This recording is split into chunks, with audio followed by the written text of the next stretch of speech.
If you watch this film, play a little game. Every time Josh Duhmael is on screen, imagine Army Hammer and ask yourself, would the film be better or worse? And should you see this? I'm John Stark from MacMovieGuy.com, and this is my review of Shotgun Wedding. This movie is available on Amazon Prime Video with your subscription if you got that sweet deal. And it has audio description, so as most Amazon originals do, or all are Amazon originals. And it's human, so don't worry. I know sometimes they use robo description, but no, this is human. So Shotgun Wedding brings Jennifer Lopez and Josh Duhmael together, and I like Josh Duhmael. I do. I'm not always really 100% sure what he's used for, because he seems to interchangeably be used for as somebody likely turned this role down, let's call Josh Duhmael. I don't think he's ever actually been offered a project that was created for him. I do remember way back in the day when he kind of broke out in that Vegas show with James Caan, and everybody was like, "Ooh, this guy's gonna make it." And he's been around in some things. He's never really felt like an A-lister, but he looks, smells, acts like an A-lister, all that stuff. So he's just like the interchangeable.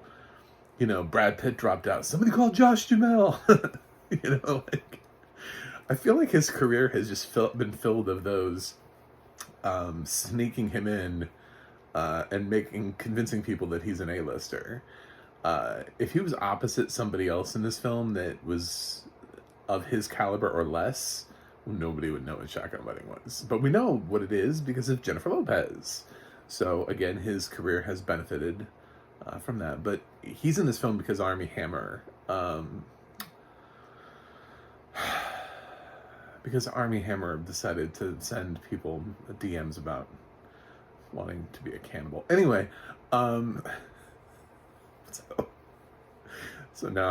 Josh is in this film, which it hasn't gotten some great reviews. It's not very well liked.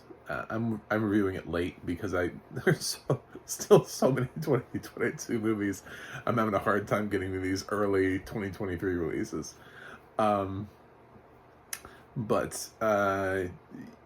it is what it is. It's a wedding movie. So they're on a destination wedding, and they've invited their family to an island in the Philippines.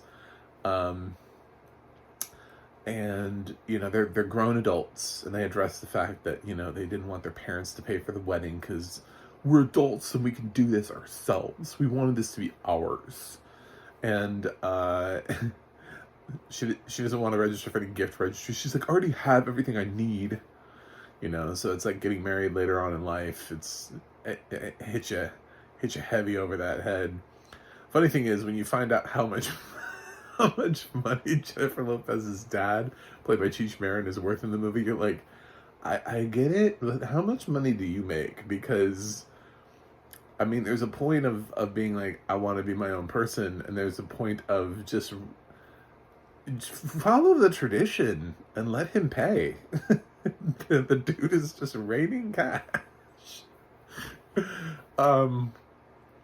So, and that actually becomes kind of a plot point in itself, because they're at the wedding and everybody's there, and we've got Sonia Braga and Cheech Marin play Jennifer Lopez's divorced parents, and on the other side we've got Jennifer Coolidge and I don't know, someone else, someone who doesn't have a whole lot of dialogue, playing Josh Duhmael's parents.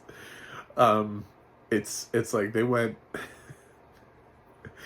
all in on Jennifer Coolidge, and she just speaks so much that her husband has, I don't know, like maybe 5 lines in the whole movie.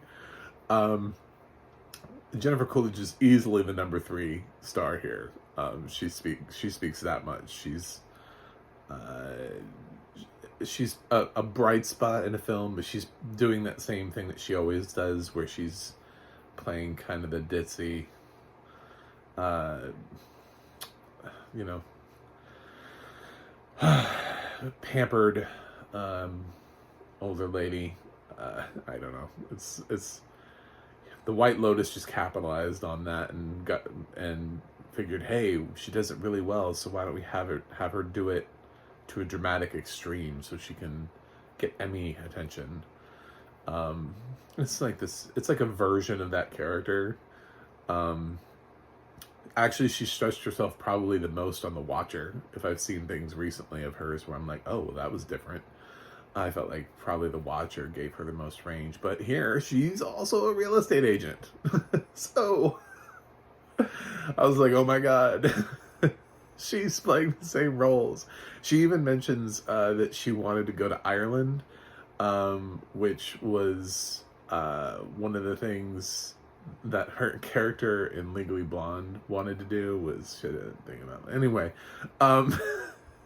there's like a lot of things I was like, is this like an amalgamation of her other characters, like things she's done before? So,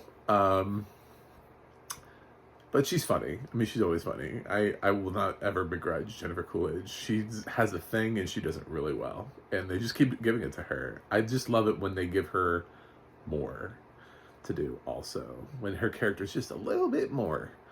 I guess the only other actor of note really is Lenny Kravitz. Darcy Carden's in this too.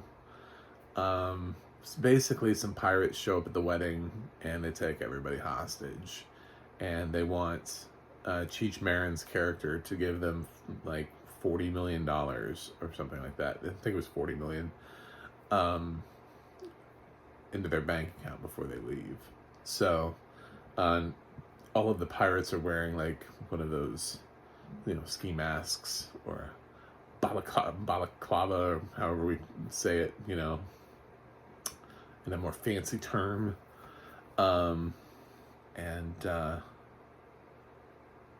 Lopez and Duhmael are the only two that aren't not initially captured, so they have to sort of work around and beat up the various pirates so that they can save their wedding. And there's also this like undercurrent of plot where they have this, are we not gonna, what are we gonna do? Are we getting married? I don't know, what's happening? We're fighting. The problem with the film is that it never really establishes them as anything. We open at the wedding.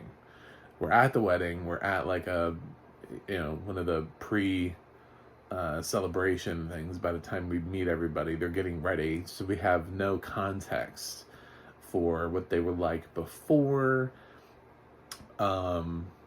It's not like we see them like getting on the plane to fly out to the Philippines. They're not packing their stuff at home and getting ready to make this trip. They're already there, and they're already sort of in this contentious spot where he's called like a groomzilla. The whole thing is very weird, and they have no chemistry. Lopez and Duhmael they didn't put any chemistry in this film for them. And it's not that the two actors aren't trying. Both of them are fine separately. They're both doing what you would normally expect Josh Duhmael to do or Jennifer Lopez to do. It's just that together, as a couple, they're not believable. I never actually thought, ooh, they're in love, or ooh, they're on the rocks, or oh, they really hate each other. I was so indifferent to their dynamic.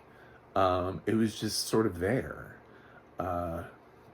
It felt a little bit like Jennifer Lopez watched The Lost City and wanted that to happen for her. So she made this film because she read the script and it seemed similar. So she did it. She shot it. And they made it. And it has that similar dynamic where two people are not, they don't even feel like a couple. You know, like in The Lost City, Sandra Bullock and Channing Tatum were not actually a couple. I mean, that was part of the thing, is it was a little like Romancing Stone, where two people who don't like each other, you know, slowly fall in love. That actually feels more like this. It feels more like these two people were not in love before, and by the end of the movie, it's like, wow, hey, I like you, we should get married. That's what it feels like the movie was supposed to be. But unfortunately, that's not what it is. It's supposed to be this romantic comedy, romantic action comedy, where it earns an R rating, I guess, through, I don't know. There was at least one thing that was described where I was like, if that was shown, that's why the movie is rated R. So, I won't spoil that for you. If you can see, you'll either see it and you'll be like, oh, did we need that? Because I was like, I don't know if that fits the tone of the film, but okay. we'll go with that. I don't know, this is kind of a mess. And I liked Marry Me. I want more for Jennifer Lopez. You know, she's been doing the same thing forever now. She's very much the queen of romantic comedies at this point. It works for her, so she likes being in the safe zone. Like, she likes just taking these roles that are very safe for her, that she knows are going to work. They're going to make her look cute. She's going to get to wear a wedding dress. She's going to get to, you know, be in some tropical place, and it's a very light film. She gets to bring in a good cast. It has a decent budget. The guy directed Pitch Perfect. So, by the way, this is not some... They didn't grab some random, you know, fresh out of film school guy and be like, come direct this movie for Amazon. No, this guy directed Pitch Perfect. So, this is... They have a decent director. They have a director who has capably directed something before. That we can all agree is at least has positive... I don't know how you feel about Pitch Perfect, but... You should be able to recognize at least that it was a success. Okay? That's it. We should all just agree Pitch Perfect was a success and that lots of people like it. So he competently directed that.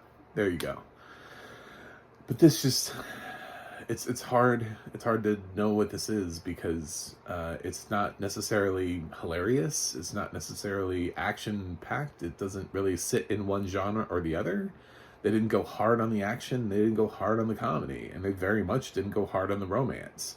So, I guess my career advice to Jennifer Lopez is, now that you've got Ben Affleck back in your life, that dude is a great director.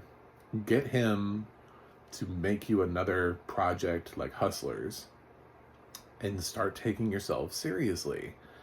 You can still do a romantic comedy every once in a while, but... make better choices with romantic comedies. This should not have been a choice that Jennifer Lopez should have felt like she had to make.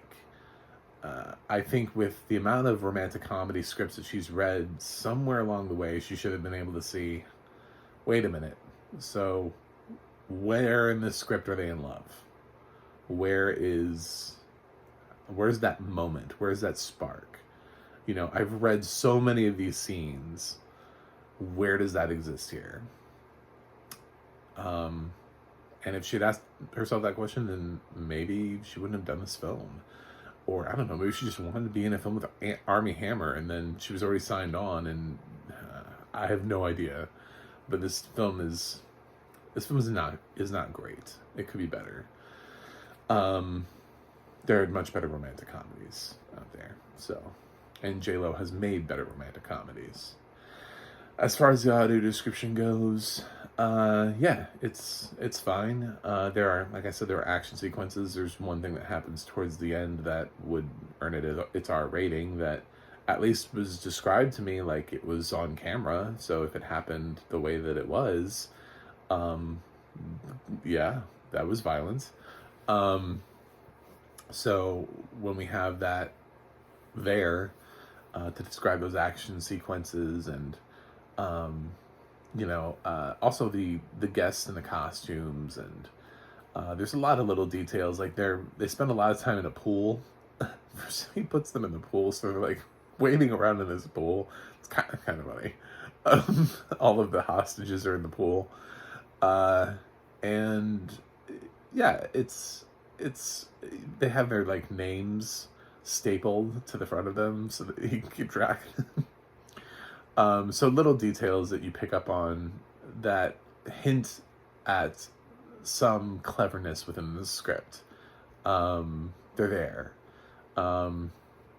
Each one of the ski masks has their own like face or shape, so you're able to sort of keep track of each one of the pirates a little bit better. So yeah, little things, but sometimes those little things can make a difference. Unfortunately, with this film, when you think it's a romantic comedy, one of the biggest things that works is that you need is chemistry, and this film lacks it. So, I am going to give Shotgun Wedding a C. Yeah, I'm gonna give it a C. It's pretty average. Jennifer Coolidge is good though, so there you go. Yeah.